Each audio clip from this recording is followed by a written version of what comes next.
नमस्कार, मैं हूँ राज मोहन तिवारी और आप जुड़ चुके हैं लाइव बिहार के साथ। बिहार एसएससी प्रथम इंटर स्तरीय संयुक्त प्रतियोगिता परीक्षा अब 8 सालों के बाद अपने आखिरी चरण में पहुंच चुकी है, लेकिन आज भी विवादों से ये अछूती नहीं है। एक बार फिर अभ्यर्थियों में एक डर का माहौल बना हुआ है। एक खबर काफ़ी ज़्यादा चर्चा में है।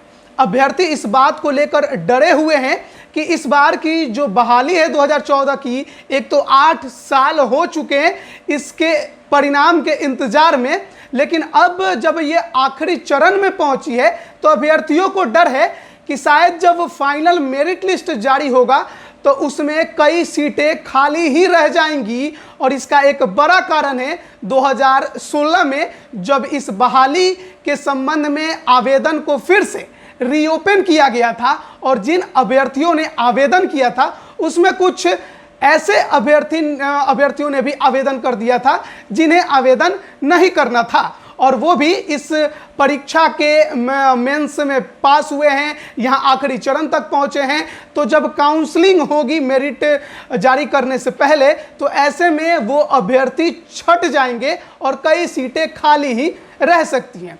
अब के स्क्रीन पर एक विज्ञापन हम दिखा रहे हैं, आप इसको गौर से देखिए। ये 2016 का जो नोटिफिकेशन है बिहार एसएससी द्वारा जारी किया गया था उसके संबंध में है, लेकिन इस नोटिफिकेशन को पढ़ने से पहले हम आपको एक बार थोड़ा पीछे भी ले जाना चाहेंगे, जिसमें 2014 में प्रथम इंटर स्तरीय संयुक्त प्रतियोगिता परीक्षा की बिहार एसएससी ने ये बहाली निकाली। उस दौरान आवेदन भरे गए, लेकिन कई ऐसे अभ्यर्थी थे जिनके एज ज़्यादा हो गए थे, वो इस आवेदन को नहीं भर पाए। ऐसे में इन अभ्यर्थियों ने पटना हाईकोर्ट का रुख किया और कहा कि पिछले 2006 से ही वो इस बहाली का इंतज़ार कर रहे थे। 8 साल से वो इसका इंतज़ार करते करते उनकी उम्र सीमा ख़त्म हो गई। ऐसे में उन्हें भी मौका मिलना चाहिए ताकि वो भी इस बहाली में आवेदन कर सके और प्रतियोगिता परीक्षा में बैठ सके। और इसी के संबंध में ये नोटिफिकेशन 2016 में जारी किया गया था। आप देख सकते हैं बिहार कर्मचारी चयन आयोग द्वारा ये जारी किया गया है। 5 फरवरी 2016 का ये नोटिफिकेशन है। इसमें बताया गया है कि विजय कुमार राय एवं अन्य बनाम बिहार राज्य एवं अन्य में माननीय उच्च न्यायालय पटना द्वारा 25/6/2015 को पारित न्यायादेश के आलोक में बिहार कर्मचारी चयन आयोग के द्वारा लिए गए निर्णय के अनुसार कार्मिक एवं प्रशासनिक सुधार विभाग के पत्र संख्या 212 दिनांक 23/1/2006 में निहित निर्देश के आलोक में विज्ञापन संख्या 06060114 प्रथम इंटर स्तरीय संयुक्त प्रतियोगिता परीक्षा 2014 में अधिकतम उम्र की गणना विज्ञापन की शर्त के अनुसार 1/8/2014 के स्थान पर दिनांक 23/1/2006 निर्धारित किया जाता है। इस आंशिक संशोधन के आधार पर संबंधित अभ्यर्थियों से ऑनलाइन आवेदन दिनांक 22 फरवरी 2016 से 13 मार्च 2016 के रात्रि 12 बजे तक आयोग के वेबसाइट पर भरा जा सकता है। इस विज्ञापन को शेष शर्त यथावत रहेगी। इस सूचना के आलोक में ऑनलाइन आवेदन मात्र उन्हीं अभ्यर्थियों के द्वारा भरा जाना है जिन्हें उम्र सीमा का लाभ वांछित है। सभी परीक्षा के अभ्यर्थियों से अनुरोध है कि वे भविष्य में आयोग की उपयुक्त दोनों वेबसाइट का समय समय पर अवलोकन करते रहेंगे। तो दोनों वेबसाइट करने का अर्थ यहाँ पर था, उस दौरान सीजीएल की भी परीक्षा होने वाली थी और प्रथम इंटर स्तरीय भी परीक्षा होने वाली थी। तो इसी संबंध में यह विज्ञापन जारी किया गया था। 2014 की बहाली थी।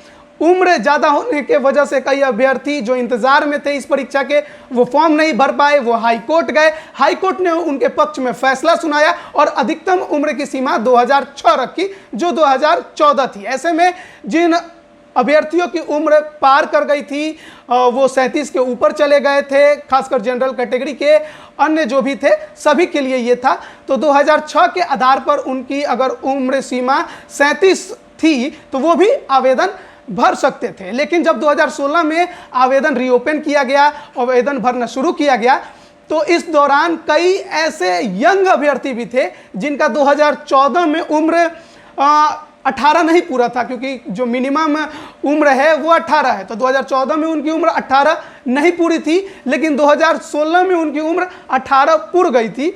तो उन्होंने भी इस आवेदन में अप्लाई किया, लेकिन ये आवेदन, जैसा कि अभ्यर्थी बता रहे हैं, हमारे पास पूर्ण स्पष्ट जानकारी आयोग की तरफ से भी नहीं आई है, और आयोग ने भी ऐसा कुछ मिनिमम उम्र और अधिकतम उम्र के बारे में नहीं बताया है। लेकिन हाई कोर्ट का जो कोर्ट है उसमें अधिकतम उम्र की समय सीमा बताई गई है। तो यही मान के चला जा रहा है कि बिहार एसएससी भी उसी के आधार पर काउंसलिंग करेगा, और अधिकतम उम्र को ही छूट दी गई। मिनिमम उम्र जिनकी 2014 में 18 नहीं पूरी थी, उनकी उम्र 2016 में 18 पूरी गई, तो उन्होंने भी आवेदन कर दिया, और उन्होंने भी पीटी में परीक्षा में भाग लिया, मेंस की परीक्षा में भाग लिया, टाइपिंग भी दे रहे हैं। तो ऐसे में ये जो अभ्यर्थी हैं जिन्होंने 2014 में फॉर्म भरा, अब उनके अंदर एक डर सता रहा है कि जब सभी परीक्षाएं, टाइपिंग खत्म हो चुकी है, शॉर्ट हैंड होना बाकी है, शॉर्ट हैंड भी हो जाएगा, फिजिकल भी हो जाएगा, तो जब वो काउंसलिंग के लिए अभ्यर्थियों को बुलाएगा, जैसा कि वो मान रहे हैं कि तकरीबन 1.25 गुना अभ्यर्थियों को वो काउंसलिंग के लिए बुलाएगा, तो इस काउंसलिंग में वो उन अभ्यर्थियों को छांट देगा जिन्होंने 2016 में जो आवेदन किया था, और वो भी मिनिमम उम्र के आधार पर, या फिर 2016 में उन्होंने आवेदन किया था, 2014 में नहीं कर पाए थे किसी कारणवश, तो उन तमाम अभ्यर्थियों को वो छांट देगा काउंसलिंग में, और उसके बाद फाइनल मेरिट लिस्ट जारी करेगा।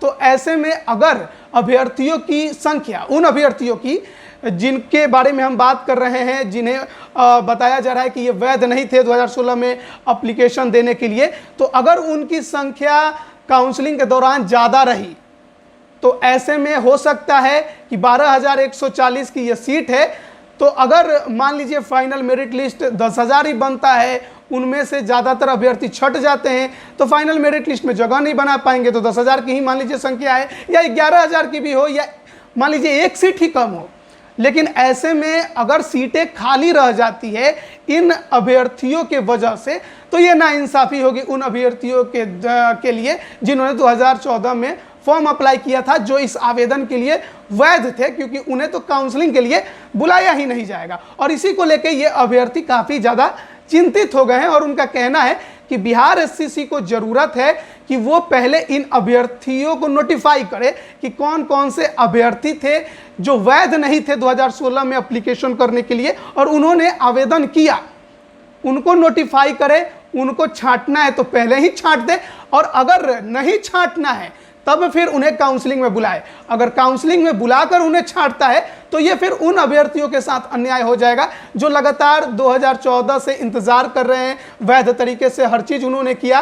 तो वो एक तो इतने समय से उन्होंने इंतज़ार किया, उनकी उम्र सीमा भी निकल गई, और ऐसे में वो दूसरे आवेदन कोई भरने के लिए योग्य भी नहीं रह जाएंगे, तो फिर उनके साथ नाइंसाफ़ी हो जाएगी। तो अगर बिहार एसएससी को उन अवैध अभ्यर्थी, जिस तरह से अभ्यर्थी बता रहे हैं, हम उन्हें अवैध नहीं कर रहे हैं, ये अभ्यर्थी कह रहे हैं कि 2016 में जो वैध नहीं थे और उन्होंने आवेदन किया, और उन्हें अगर बिहार एसएससी छांटने वाला है काउंसलिंग में, तो वो काउंसलिंग से पहले ही उन्हें छांट ले। काउंसलिंग में बुलाकर अगर छांटता है तो ये फिर आयोग के तरफ से मनमानी होगी, और आयोग ये चाह रहा होगा कि सीट खाली हो जाए, और उसी को वो जोड़कर अगला जो द्वितीय इंटर स्तरीय है उसे निकालने की तैयारी में जुट सकता है। तो ऐसा नहीं होना चाहिए, अभ्यर्थियों का ये कहना है, और बिहार एसएससी को इस पर सोचना भी चाहिए। अभ्यर्थियों की मांग जायज़ है। अगर ऐसा कुछ भी बिहार एसएससी सोच रहा है तो फिर उसे जो भी एक्शन लेना चाहिए काउंसलिंग से पहले ले, ताकि फाइनल मेरिट लिस्ट में सीटें ज़्यादा खाली ना रह जाए। अब देखते हैं बिहार एसएससी इस पर क्या कुछ फैसला लेता है। अब बने रहिए लाइव बिहार के साथ। आपका बहुत बहुत धन्यवाद। लाइव बिहार यूट्यूब पर सब्सक्राइब और फेसबुक पर लाइक जरूर करें।